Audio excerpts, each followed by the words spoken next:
Good afternoon, UCF Knights. I'm Connor Engelhart, and here's a quick look at what's making news on Tuesday, March 22nd, 2016. Today, tragedy struck in Belgium.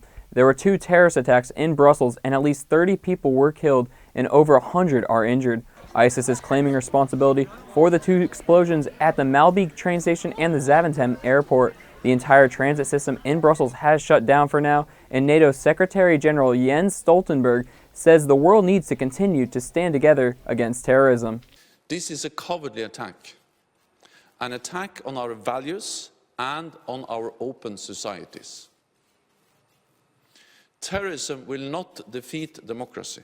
The attacks come 4 days after Salah Abdeslam, one of the main organizers of last year's Paris attacks, was arrested after a raid in Belgium. Belgium authorities raised the terror alert to the highest possible level. They are still looking for the suspects. Today, the 2016 election is making its way out west. For the Republicans, primaries will be held in Arizona and Utah, along with the American Samoa Republic Convention. On the Democratic side, Hillary Clinton will battle Bernie Sanders in the Arizona primary. Caucuses will be held in Idaho and Utah.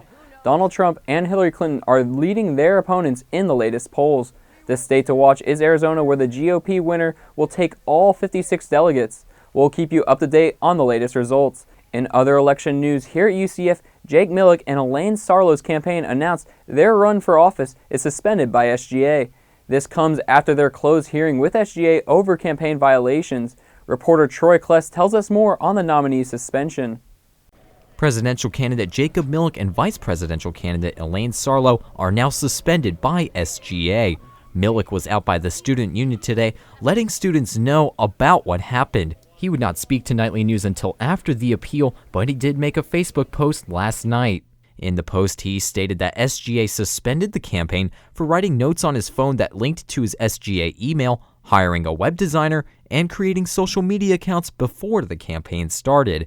Millick and Sarlo are appealing the suspension and will have to wait on the decision from the student body chief justice. A decision on the suspension appeal will need to be made within 2 days. UCF political science student Cody Fishman says it may be a harsh punishment, but everyone needs to follow the rules. I know that in actual elections and carrying over to real life, if you don't follow the rules, you know you're not going to make it, so I see why they're there, although it does seem a little bit trivial. Jake and Elaine say, "We are still in the process of appealing the decision, but as soon as we know how that is going to work, we can answer any questions you have about that or anything else that has happened so far." Other candidates have commented on the situation. Presidential nominee Chris Clemente says the suspension is unfortunate, but every candidate was informed of the rules. We were looking forward to debating Jake and Elaine and discussing the issues in front of students in an open forum. However, if an individual is going to violate a rule, a punishment must be taken. Presidential candidate Anthony Safadi did not comment directly to Nightly News, but he posted his comments about the situation on Facebook. He says, "Many people may wonder why I would be upset with one less opponent, and the reason is simple. This is not democracy. This is not the will of the student body. But the student body will still have to make their decision next week in the elections." Reporting in Orlando, Troy Kless, UCF Nightly News. Due to Jake and Elaine's campaign suspension, the Nicholson debate scheduled for tonight will be canceled. Tomorrow's SGA-sponsored debate in the Student Union is still set for 6 p.m.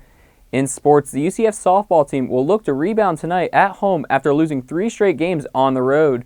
The 21st-ranked Baylor Bears edged out the Knights by 3 runs or less over the weekend. The Knights will take on Kent State tonight at the softball complex. Here's a quick look at our weather forecast for today. We started a bit chilly this morning, and temperatures will drop to about 54 degrees tonight. On the bright side, it will be sunny and 76 today with a 0% chance of rain. Tomorrow, we'll have some clouds and get back into the 80s with our low around 60 and a 10% chance of rain. That's all the time we have for now. Be sure to check out our newscast on Friday at 1:30 on Bright House Channel 734 and check back here tomorrow for another nightly news update. I'm Connor Engelhart. Thanks for watching and have a great day.